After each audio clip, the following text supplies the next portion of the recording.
Well, hey everybody, it's David with Philippine American Couple here. Hey, look, I'm going to give you another weekly update moving to the Philippines, and when I do these, I tell you guys I'm going to give you the good, the bad, and the ugly. Some weeks you have some really good weeks, and some weeks you have some really bad weeks. And I'm trying to be upbeat, but it's been a rough week for Lorelai and I. We're hoping it ends on a positive note. I know you're not supposed to, on YouTube, be negative or anything like that, but sometimes, guys, you just got a week from hell. And so let me tell you a little bit about our week. Oh, my goodness. So we'll get to the negative first, and then we'll wrap it up with a little positive and a glimmer of hope. Well, as you guys all know, we're working hard trying to get things in gear to move to the Philippines, downsizing, selling, all that good news. Well, let's see. Today, 3 days ago, here in Arkansas, we had 6 inches of rain in about 2.5 hours. So we had massive flash flooding all over where we live, all over. Unfortunately for us, Lorelai and I got caught in a flash flood in the car, in our van. And it was pretty rough. The water, it was rough. We had water about 3.5 feet high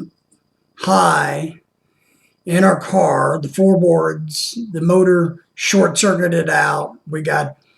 Our car is so new electronically that we couldn't even put it in neutral to move it out of the water. It all locked up electronically, so it sat there for 2 hours in 3 feet of water. Luckily, and thank God for this, Lorelai and I made it out safe. We weren't injured. She had to wade through a lot of water to get to the rescue vehicle to get her out of there, and I stayed with the van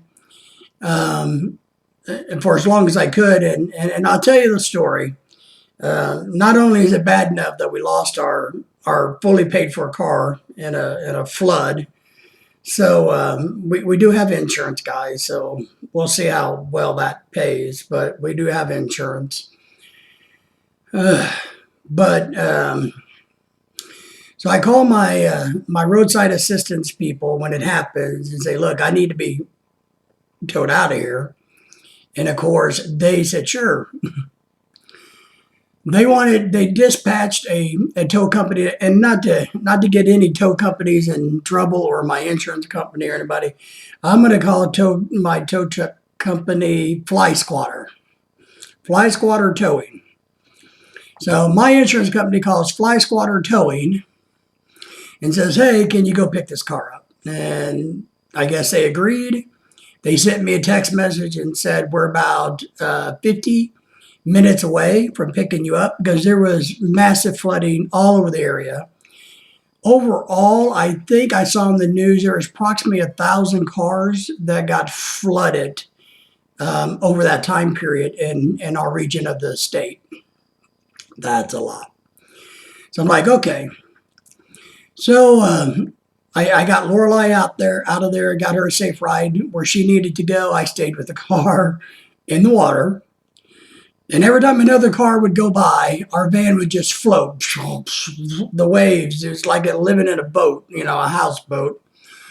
But so after a good hour and a half of waiting, and I called the tow company directly and said, hey, Fly Squatter Towing, I thought you guys were gonna be here. And Fly Squatter Towing said, yeah, we got the call, but we're going to be another 5 or 6 hours before we can get to your car. And one thing that happened, though, when we got stranded, the police were there. They came on scene to help all these other people evacuate. And the police officer told me, I'm sorry, I can't get you a tow truck. So there's no way the police would be able to tow my car or have it towed because there's no tow trucks available. So I'm like, okay. So when I talked to Fly Squatter Towing and said, okay, so what do you want me to do? I can't stay here and stand by my car another 5 hours. They're like, well, I guess you could leave the keys in it and go home. I'm like, well, nobody's going to steal it because it's, unless you're going to drag it with a tractor. Oh my goodness. So that happened. So I got a ride out of there, made it home. And it was, I think, about 5 o'clock in the evening. So we first got flooded at 10 o'clock. I left the scene at 12:30, getting tired of waiting. Got a ride home. And then about 5:30, I got a call from Fly Squatter Towing. They said, hey, we just wanted you to know that we're on our way to go pick your car up. And I'm like, hey, that's great. It's only been since 10 o'clock, but, small miracles do happen. So about 10 minutes later, I get a call from the same towing company, the driver, and he's like, well, I'm here on scene to get your car, but your car's not here. And I'm like, oh, what do you mean my car's not there? He's like, well, maybe the police had it towed, and you got to call the police department to figure that out. And I'm like, oh, my goodness. Okay. So I get ready to call the police department to find out if they had my car towed, right? Well, in between doing that, in about 10 minutes, Fly Squatter Towing called me and said, hey, we got your car. And I'm like, you have my car? And they're like, well, yeah. And I said, well, your driver, who I just talked to 15 minutes ago, said my car wasn't in the road and there was nothing to tow, so how could you have my car? And they're like, oh, I don't know. Let me look it up. So the poor girl looks this up and she's like, yeah, I see that your insurance company called us at 10 o'clock. We dispatched somebody. And then apparently at 2:30, the police called us and had us come get your car.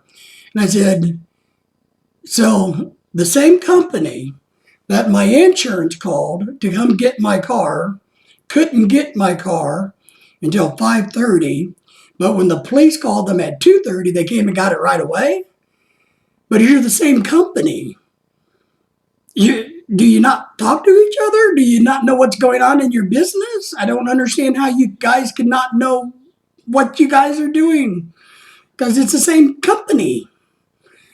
And the girl's like, yeah, that is kind of puzzling, isn't it? And I'm like, you think? So then I finally said, okay, I don't care. I don't care when it was towed, how it was towed. I don't care. What you need to know is I needed to go to the Chrysler dealership. Oh, well, we can't do that. And I'm like, what?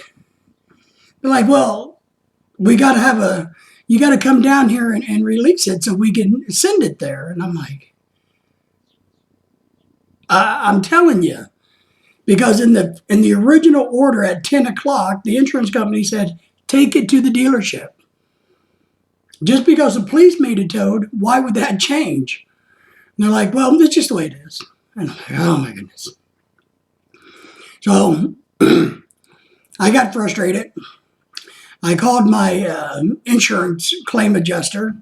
He didn't answer because by this time it was six something, I don't know. But he's gone for the day. So I got to wait. The next morning, I call everybody. I call the insurance adjuster and go, okay, look, here's my problem. And he's like, oh, yeah, I see now. Okay, well, you need to tell the towing company who the night before only told me all I had to give them was then they said, well, sir, all you really need to do is give us a verbal okay to have it towed out of here. And your insurance adjuster calls us and agrees to pay the bill, of course, because it's all about money. To pay the bill, then we'll take the car wherever you want it delivered to. Perfect. So I was telling my adjuster what they said, and he's like, okay, well, I'll call them. And so he calls them, I guess. He calls me back, and he's like, well, you have to go to the police department and get a release, is what the towing company told him. And I'm like, well, how come they didn't tell me that last night? I could have done that last night. And he's like, I don't know. So I called Fly Swatter Towing and said, okay, so you guys got me all confused again. Now you say I got to have police clearance to get my car. Or have you guys actually finish the work order that started through the insurance company and take it to the dealership? She's like, yeah. And I'm like, okay, so what exactly do I need to do? Like, well, you got to show the police department your registration and your driver's license. And then you can come here, give us this yellow piece of paper from the police department, and then we will deliver it to the dealership. I'm like, okay, but you do realize that the registration to the vehicle is inside the car, and you have the car, but where I'm calling is not where the car is, right? She's like, yeah. I'm like, so how do I get the registration out of the car to get it to the police department? She's like, well, you have to go to our impound yard. I said, okay, tell me where it is. Tell me where it is. And is there anybody at that location that will be there to let me in and get it? She's like, well, plus you got to prove that you own the car. And I'm like, how am I going to prove I own a car when the paperwork's in the car? Yeah. So I'm like, fine. I give up. I'll do it your way. I have no car because my car is in your impound yard totaled because it was in a flood, but I will figure out how to do all this running back and forth. So I called a friend who, thank God, is actually a police officer. And I said, hey, I need a ride, and here's what I need to do. I laid out all these steps that I need to do. So I need somebody who can drive me. He's like, okay, but you don't need to do all of that. I'll go with you to our local PD, and since I work there, they'll trust me enough just to release your car. You just show them your driver's license. I'm like, okay, I can do that. So we did that. Okay? Got to the police department. It took 3 minutes. Out the door, went to the tow company, showed them the piece of paperwork. Said, okay, great. Said, great. So now you're going to have the car towed to the dealership, right? And they're like, absolutely. I'm like, woohoo. Now we're cooking with gas. So on my way home from there, so about 15 minutes after leaving the impound yard, or the office, because I never saw my car again, the office where we had to drop the piece of paper off, I get a call from the dealership. And the funny story is, and you got to laugh at some of this. If you don't, you would rip your hair out, but I have no hair. So the funny thing about this is I get a call from the dealership, and it happens to be the claims adjuster for my insurance company who works for the dealership. Each dealership has their own, like State Farm, Farm Bureau. They have people that work in those areas. And I know him because I had a dent in my car a while back that I went through him with. And him and I got crossed a few times. And I kind of ripped him a new butthole a few times, if you know what I mean, because he told me some things that just wasn't true. And it made me mad. So this poor guy, I get a phone call from the dealership. And I hear, hello, Mr. Hartman? And I'm like, yeah. And he's like, well, here, let me say his name's John. It's like, well, this is John with blah, blah, blah dealership. And I'm like, oh, well, hi. Sensing his hesitation because I intimidated him the last time, I thought I need him to be my friend. I need him to help me with this process. I decided real quick, oh, John, it's great to hear from you, man. I really appreciate all the help you gave me last time. You know, not really, but hey, sometimes you got to suck it up. And I'm like, but hey, it's great. And he's like, so he perked up. And he's like, whoa, so what happened, Mr. Hartman? And I said, well, we were in a flood. And my car's coming to you. And he's like, yeah, your insurance company just sent me over the work order. I'm like, great. So I told him, I said, the tow yard should be bringing it to you sometime today, is what they told me. Like, we'll watch for it, take care of it. We'll start working on getting the paperwork squared away, whether it's totaled or not. Can't imagine it's not after sitting in water for 2 hours, but okay. So that was yesterday. So this morning, and we're doing a garage sale. That's another thing I'll touch on in a minute. So this morning, about 10 o'clock, I decided I'm going to call the dealership and talk to John and say, John, did my car get there? Because I want to know. One thing I've learned is you got to keep following up on this.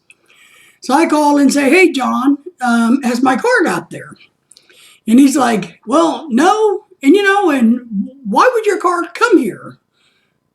And I'm thinking, now I'm starting to remember why you and I, are not buddies. And I'm like, well, John, do you remember yesterday when you called me and told me my car was on the way to your dealership and you had insurance paperwork on it? It's like, well, yeah, I remember that. He's like, but we don't do flood damages here. So why would they bring it here? And I said, well, then why would you call me yesterday and tell me it was coming there? He's like, I don't know. I'm like, oh. I'm thinking, I'm not going to argue with you. I may want to slap you, but I'm not going to argue with you. So what you're telling me is my car is not at your dealership. He's like, yes. I'm like, that's all I need to know. So I call my claims adjuster, leave him a message because he's busy, and I get that. I say, Mr. Claims Adjuster, my car's not at the dealership. Where's my car? I leave him a message begging him to get back with me. And then I decide, well, let me call the tow yard and see if it's still there. So I call Fly Squatter Towing and say, can you tell me if you still have my car? And they're like, well, yeah, we still have your car. And I'm like, why? And they're like, I don't know. I'm like, well, why was it not towed to the dealership yesterday after I gave you the yellow piece of paper? And the girl's like, I don't know. And I said, my insurance guy called you, right, and gave you the okay, right? And they're like, well, yeah. So, and I said, okay, but, because I'm getting a little irritated here. So I mean, well, let me dig a little deeper. You told me, maybe I'll back up. They told me on the first day they had my car that now the insurance company owed them $145 for taking it to their lot, even though they were supposed to take it to the dealership. And then to get it to the dealership, they wanted another $145. So what's that? Almost $300 to take it instead of straight to the dealership. It went to their lot, then to the dealership would be $300. Well, but now that it's sat at their lot another day, they want another $100 on top of it from the insurance company or me before they deliver it to the dealership. I'm like, oh, that's why you didn't deliver the car yesterday, because you wanted to hang on to it so the insurance company would give you another $100. And she's like, I'm like, so what do we got to do to get that car delivered? She's like, well, I don't know. And I'm like, okay, I am going to have the adjuster call you again. So I get off the phone, and of course, I'm irritated, and I'm irritated. My adjuster calls me back in about 30 minutes. He said, hello, Mr. Hartman, how are things going? And I'm just thinking, boy, don't be happy with me today. Don't act like a happy guy. And it's not his fault. And I told him, I said, well, I gave him the rundown of the story.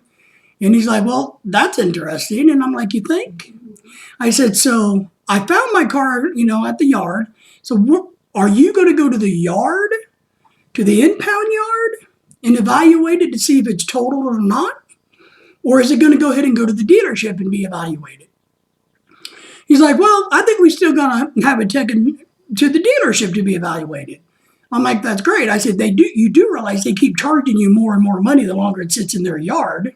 And you're paying for that, right? You got that, right? And he's like, yeah, it's just kind of part of the game. And I'm like, part of the game? No wonder everything's so friggin' expensive here. But I'm like, all right. And then I told him, I said, now look, I appreciate everything you're doing, but understand this is our only car. Our only car. And if it's going to be totaled, I need to know that so I can get another one. Or if it's going to be in a repair shop for 4 months, I need to know that.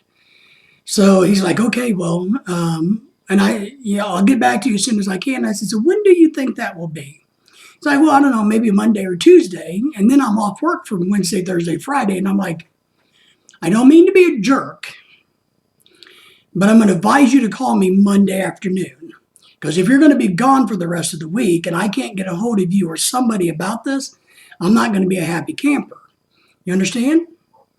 It's like, okay, Mr. Hartman. So that's where we're at on my car. I'm waiting for what, 4 more days or 3 more days before I will know anything. Oh my goodness. So that's been exhausting. Exhausting. I know that's a long story, guys, and I'm sorry about that, but that's exhausting. But we are safe to wrap that part up. But never been caught in a flash flood or any flash flood. But that, I mean, the power of water to pick your 2-ton van up and move it and flood it is unbelievable. So, whew. All right. So in the middle of the car situation, of course, we're trying to get ready for a garage sale, because we're moving to the Philippines, right? And we're condensing down, and we had a friend who's having a garage sale this week. And so I actually had the van loaded with garage sale stuff that's all soaking wet and probably rotten and smelling like mold in the back of the van right now. But so we did have the garage sale the last 2 days. A lot of work for garage sale stuff. We sold lots and lots of stuff. Very happy about the way the garage sale went. We need to have another one as we get much closer, but it's a really good first start. So that's getting a little bit better for the ending of the week. Now, as you guys probably already know, by the time you see this video, the Balikbayan program has been turned back on. And if you guys don't know, a recap of the Balikbayan program is for spouses of Philippine citizens or dual citizens that can go back to the Philippines on a 1-year free visa without any real issues. That's the program. So all you got to do is prove that you're married, and we take our marriage license and our passports and all of that supporting documents. And yes, we've submitted the paperwork to the Philippine government to show that we are legally married, because that's a separate issue. But on the Balikbayan, you get to go back for a 1-year visa free as a spouse. And of course, for us, during that 1-year time is when I'll be applying for the 13A visa, which is the permanent resident visa. All right. That's how it normally works. So this is one step forward, but it's not a completely opened like it has been in the past. There are still requirements. You have to, one, follow the guidelines of the Balikbayan, but 2, you're going to have to do a quarantine, and you have to do testing for the COVID virus. Now, the good news for us is we don't plan on leaving the United States for about another 4 months. So because we have so many other things we have to do here. So we are actually hoping that by the time we're ready to go, that program will be opened back up to normal. So then when we go there, that we don't have to book a hotel for 10 days for quarantine, that we don't have to be tested twice to prove that we don't have COVID. But right now, there are some requirements or restrictions or restraints on the Balikbayan program returning. So please do not think that it's back the way it was 2 years ago. It's not the same program, but it's a step in the right direction. And of course, remember, here's my huge tip. If you're getting ready to travel to the Philippines, you better double, triple, quadruple check with the Philippines government and the Philippine airlines, or the airlines that are flying into the Philippines and the airports, what's legal, what's required, what's approved, what's accepted, and what's not. Don't take my word for it today. Do your own homework right before you go so you know exactly. So when you get there, you don't get bumped out. All right, real important, just real important, guys, to do that. So that's the bright spot of the week. The Balikbayan program is back. It's back, baby. Not in full swing, but it's back. So that's really good news for a lot of us guys. All right, it's been a very long and tiring week, and I'm exhausted. And Lorelei's exhausted. I think our dog's exhausted. We're all exhausted here at this house. So if you guys would, please make sure you like, you subscribe, you share to our videos, and we truly greatly appreciate you guys. You guys stay safe and stay dry. Take care.